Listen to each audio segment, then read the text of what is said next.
کہ ہم یہ ارادہ کرتے ہیں کہ ہمارے گھر کوئی مہمان آئے تو اسے قطعاً تکلیف نہ ہو، تو تکلیف کے جتنے اسباب ہیں اس پہ کمیٹی بٹھاتے کہ بھائی دیکھو کوئی مہمان جب یہاں آ کے ٹھہرے گا تو کس طریقے سے اس مہمان کو تکلیف ہو سکتی ہے، ان تکلیفوں کے تمام اسباب کو دور کیا جائے۔ پھر اس میں یہ بھی سبب آتا بھائی ایگزاسٹ فین ہونا چاہیے، نمبر 2 خاموشی کا کوئی حل ہونا چاہیے، یا تھوڑا فاصلے سے واش روم بنایا جائے، وغیرہ وغیرہ۔ تو یہ انگریز سوچتا ہے یہ سب چیزیں، پھر افسوس ہوتا ہے یار پھر تو وہ زیادہ اچھا مسلمان ہو گیا نا، اس کے عقیدے خراب ہیں، اس کے نظریات درست نہیں ہیں۔ ورنہ اسلام بھائی یہی اسلام چاہتا ہے جو جاپانیوں میں ہے، یعنی عمل کے لحاظ سے، عقیدے کے لحاظ سے نہیں، عمل کے لحاظ سے تو پھر وہ ہم سے اچھے ہو گئے نا۔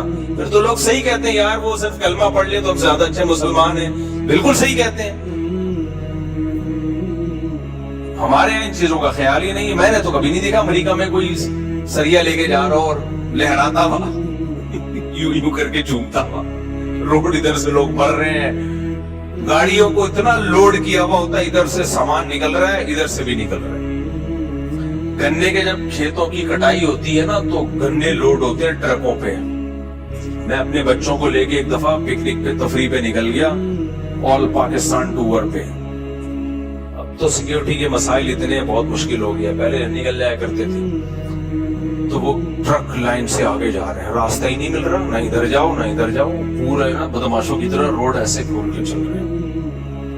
میں کیا کر رہے ہو یار، ہم کے انسان کے بچے نہیں ہیں، ہم کے پاکستانی نہیں ہیں۔ گھنٹوں تک ہم ان ٹرک کے پیچھے آہستہ آہستہ چلتے رہے ہیں، پھر ایک کھلا ڈلا روڈ آیا، پھر جا کے کہیں سائڈ سے خطروں سے کھیلتے ہوئے کہ کہیں ادھر ادھر گر نہ جائے، ہم نے کہا پھر نکالی ہے گاڑی۔ یہ ساری مثالیں ہیں میرے بھائی کہ آپ نے اتنا کافی نہیں ہے کہ آپ کا ارادہ تکلیف دینے کا نہیں تھا، بلکہ آپ نے تکلیف نہ دینے کا کام شروع کرنے سے پہلے باقاعدہ ارادہ کرنا ہے۔ گاڑیاں پارک کرنے میں بھی یہی اصول ہے، پارک کر کے چلے جاتے ہیں، بندہ تلاش کرتے رہو، کوئی گاڑی مڑ ہی نہیں پا رہی، وہاں سے گلی کے نکڑ پہ آپ نے گاڑی کھڑی کر دی، موڑتے رہو، پھر اس بندے کو تلاش کرتے رہو، پھر وہ آئے گا ایک ہلکا سا سوری کرے گا اور گاڑی ہٹا دے گا، تو وہ کیا کہے گا بھائی میرا ارادہ نہیں تھا، غلطی سے ہو گیا۔ یہ کافی نہیں ہے۔ اسلامی حکومت ہوتی اس پہ سزا ملتی کہ آپ کا ارادہ نہیں تھا لیکن آپ کے عمل سے تکلیف ہوئی ہے، اور یہ تکلیف یقینی ہے، جو بھی یہ کرے گا اس سے تکلیف کا خطرہ ہوگا۔ اس مدرسے کے باہر تو آئے دن لوگ گاڑیاں پار کر رہے ہوتے ہیں، ہمارے مدرسہ ہے نا اس کے سامنے گیٹ، اتنی مصیبت ہوتی ہے، اتنی مصیبت، گاڑی لے کے نکلو، آگے گاڑی کھڑی ہوئی ہے، بالکل گیٹ کے سامنے نہیں، تھوڑا کنارے پر ہوتی ہے، وہ سمجھتے ہیں بس نکل تو سکتے ہیں نا، بھائی نکل کے مڑے کدھر کو مڑے، ہم نے ادھر جانا ہے، ادھر گاڑی ہے، تو ایسے کروٹیں لینی پڑتی ہیں، پہلے گاڑی کو یوں لے کر آؤ، پھر تھوڑا سا یوں کرو، پیچھے کھمبا آ رہا ہے، پھر یوں کرو، آدھا گھنٹہ اس میں لگ کے۔ بہت ہی ماہر ڈرائیور ہوگا جو موت کے کنویں میں گاڑی چلانے کا ایکسپرٹ ہوگا، وہ نکالے گا، ورنہ گھنٹہ گیا۔ یار تم تھوڑا سا پیچھے کر لیتے گاڑی کو۔ میں نے اپنے گھر کے باہر لکھ کے لگایا ہوا گاڑی پارک کرنا منع ہے، آپ دیکھ لیں بڑا بڑا لکھا ہوا ہے گاڑی پارک کرنا منع۔ ہر وقت گاڑی نظر آئے گی اور میری گاڑی کے علاوہ ہوگی وہ۔ اب 24 گھنٹے تو گارڈ سر پہ نہیں کھڑے ہوئے نا، جب گاڑی نظر آتی ہے پھر تلاش کرتے ہیں کیمروں سے کون بندہ ہے۔ سیکیورٹی تھریٹس بھی تو ہو سکتی ہے نا، سیکیورٹی مسائل بھی تو ہو سکتے ہیں، پھر بندے کو تلاش کرو، آدھا گھنٹہ اس میں لگے گا، پھر انکل سے بحث کرو، کہیں گے بیٹا کہیں جگہ نہیں مل رہی۔ یہ ہمارا ہیڈک تو نہیں ہے نا، آپ کو کہیں جگہ نہیں مل رہی، آپ کو اپنے گھر میں سونے کی جگہ نہیں ہے، یہ تھوڑی کہ ہماری گیلری میں آ کے سو جاؤ آپ۔ یہ جگہ نہیں مل رہی تھی، میری بیوی نے مجھے کھانا نہیں دیا تو میں آپ کے گھر آ کے کھانا کھا رہا ہوں۔ اب یہ آپ کا مسئلہ ہے، گھر خریدنے سے پہلے سوچنا چاہیے تھا کہ جب میں گاڑی کھڑی کروں گا تو کہاں کھڑی کروں گا. یہ سب چیزیں لوگ کرائے پہ گھر لے رہے ہو یا گھر خرید رہے ہو, یہ پہلے سوچو. لوگ نہیں سوچتے, کہتے ہیں لے لو سستا مل رہا ہے, گاڑی غفار صاحب کے گھر کے سامنے کھڑی کر دیں گے, پھر جب وہ پھٹا کرے گا تو جمشید کے گھر, پھر جمشید سے 1 مہینہ پھٹا چلے گا ستار کے گھر, ستار سے جھگڑا چلے گا وسیم کے گھر. جتنے نام پائے جاتے ہیں نا وہ سارے نام ختم ہو جائیں گے اور آپ کا اس دوران کرائے کے ایگریمنٹ ختم, آپ دوسرا گھر تلاش کر رہے ہو. یہ چل رہا ہے کیا مارکیٹ میں.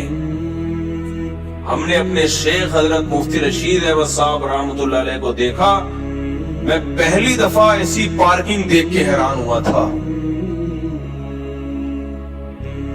حضرت کے ہم جاتے تھے بائک کھڑی کر دیتے تھے نا, بیان سننے جاتے تھے, بائک جب ہم کھڑی کرتے تھے تو گلی پھر بھی چوڑی تھی, بہت ساری گاڑیوں کے جانے کا راستہ تھا. حضرت فرماتے تھے دیوار سے بالکل چپکاؤ. ہم کہتے تھے بھائی راستہ تو ہے, فرماتے راستہ ہے لیکن کھلا نہیں رہے گا, تنگ راستہ رہے گا, گاڑیاں گزر تو جائیں گی لیکن ٹینشن ہوگی نا.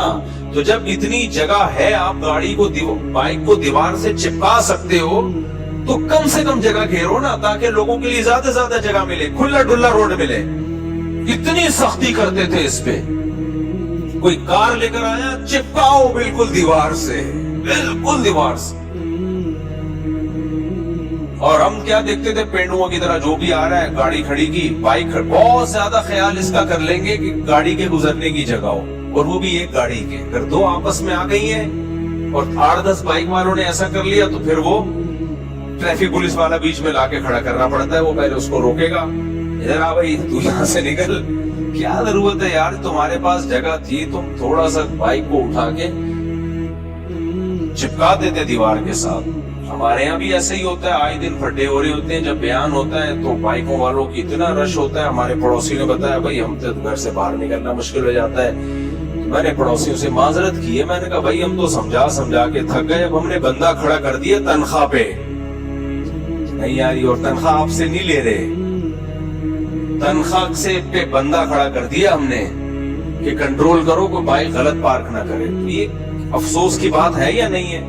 پڑھے لکھے لوگ ہیں, کوئی یہ نہیں کہ کسی گاؤں دیہات سے آئے ہیں, ان کے لیے بندہ تنخواہ پہ رکھنا پڑ رہا ہے جو لوگوں کو بتائے کہ یہ بائک ایسے نہیں, بیٹا اچھے بچے ایسے بائک کھڑی نہیں کرتے. اور وہ اچھے بچے کون ہیں؟ ڈاکٹرز بھی ہیں, چارٹرڈ اکاؤنٹنٹ بھی بیان سننے آ رہے ہیں. ان اچھے بچوں کو سمجھایا جا رہا ہے, اور سمجھانے والا مسجد کا ملازم ہے, گاؤں کا بندہ ہے, وہ سمجھا رہا ہے, اس کو تنخواہ مل رہی ہے نا, اس لیے سمجھا رہا ہے وہ. تو یہ چل رہا ہے کہ کہاں پر ہماری مارکیٹ میں واش روم کا استعمال کا مسئلہ, پھر اور بہت سارے مسائل ہیں. میری تو کوشش ہوتی ہے جب میں کسی ہوٹل میں رہتا ہوں نا, تو وہاں سے باہر نکلتے ہوئے بھی اگر وقت ملے تو تکیے چادر سیٹ کر کے جاتا ہوں. حالانکہ یہ ہوٹل والے کی ذمہ داری ہے, ہماری ذمہ داری تھوڑی ہے, اس کا کام ہے. لیکن یار اچھا نہیں لگتا ہم جب جائیں تو ہمارا گند کوئی دوسرا دیکھے, کیا کر کے گیا یار. لوگ کہہ رہے ہوتے ہیں مصعب یہ آپ کی ذمہ داری نہیں ہے. میں کہتا ہوں یار اثر کیا پڑے گا جب اگلا آئے گا, بولے گا یار کوئی انسان تکیہ وہ پڑا ہوا ہے وہاں پہ, چائے کا کپ الٹا پڑا ہوا ہے, اور پاپڑ کی تھیلی. جب کوئی فیملی ہوٹل کا کمرہ خالی کر کے جائے تو یہی ہوتا ہے نا. واش روم آخری دفعہ جب یوز ہوا تو پانی بہانے کی ضرورت کیا ہے, اب تو ہم جا رہے ہیں. کیا خیال ہے, اب کیا ضرورت ہے پانی بہانے کی, اب تو ہم جا رہے ہیں. نہیں یار, اپنی چیزیں دوسروں کو مت دکھاؤ. تو میری کوشش ہوتی ہے, ہمیشہ اس پہ عمل نہیں ہوتا, بعض دفعہ اسپیڈ میں نکلنا پڑتا ہے. کوشش ہوتی ہے کوئی ہوٹل میں رہ رہے ہیں, وہاں سے جا رہے ہیں, تو بھائی ہم اپنا طرف سے بستر صاف کر کے چلے جائیں. ٹھیک ہے اس کو تنخواہ مل رہی ہے, وہ ملتی رہے گی. لوگ اس کو نیچ حرکت سمجھتے ہیں, تو کہتے ہیں یہ غریبوں والا کام کر رہے ہو. نہیں بھائی نہیں, یہ غریبوں والا کام نہیں ہے.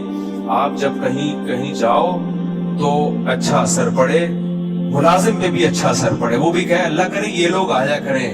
کمرہ چھوڑ کے جاتے ہیں تو کوئی انسانوں والا کمرہ لگ رہا ہوتا ہے, لیکن میں نے دیکھا ہے لوگوں کو نہیں. جب ہوٹلوں میں جو رہنے کے لیے جاتے ہیں, خاص طور پہ 2-4 بچے بھی ہوں, ایسا گند کر کے جاتے ہیں نا, اف, پیمپر پرک کر کے. آخری جو میچ چل رہا ہوتا ہے نا ان کا, اب 12 بجے چیک آؤٹ ہونا ہے تو 11:15 بجے جو پروگرام چلتا ہے وہ بڑا گندا پروگرام، صابن ادھر اٹھا کے پھینکا ہوا ہے، وہ تولیے کا پتہ ہی نہیں چل رہا، پھر وہ پیمپر ادھر پھینکے ہوئے ہیں، یوں ابھی وہ تو آ جائے گا صاف کر، وہ تو کر دے گا صاف، تو آپ کو کیا جا رہا ہے یار، آپ ڈسٹ بن ہے اسی میں ڈال دو، کیا جا رہا ہے آپ؟ تو یہ سب چیزیں اتنے نیک ہم ہیں نہیں جتنا آپ سمجھ رہے ہیں، لیکن باتیں اچھی کرنی چاہیے نا انسان کو، نہیں ہے تو اللہ بنا دے بھائی، بنا دے اللہ تعالیٰ۔ تو اس لیے وہی بات ہے کہ ایذائے مسلم، مسلمان کو تکلیف پہنچانا یہ حرام ہے۔